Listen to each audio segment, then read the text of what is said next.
Hey church, as we continue to walk through these extended closures, we continue to lean into an extended season of prayer, and we are allowing the book of Joshua to inform our prayers for our church, for our community, for our nation, and for our world. 2 weeks ago, where we left off in the text, Joshua chapter 4, the Israelites had made their way through the Jordan River.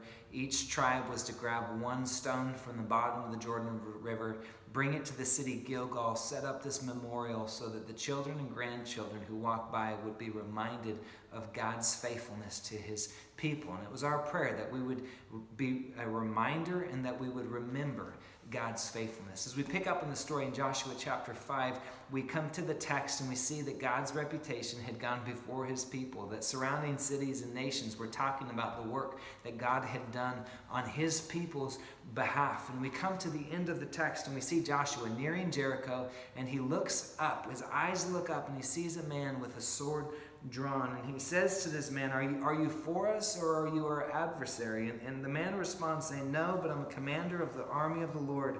Now I have come. Joshua falls on his face to the earth, worships him, and says, what does my Lord say to his servant? The commander of the Lord's army said to Joshua, take off your sandals from your feet, for the place where you are standing is holy. And Joshua did so. You see, in this text, we're reminded of a truth that's found in Samuel, it's found in Daniel, it's found in Exodus, that the battle belongs to the Lord.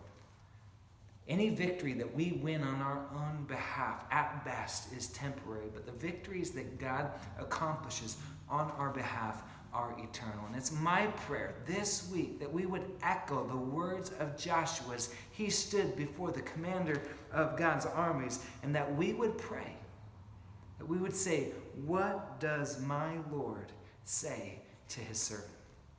See, there are two elements of that. One, it's an acknowledgement of our state, that we are servants of God, that we want to do his work and accomplish his will. And second is that he is our God, that he is the one that has authority in our life, and so that our prayers would be a prayer that would align us to the will, to the word, and to the work of God.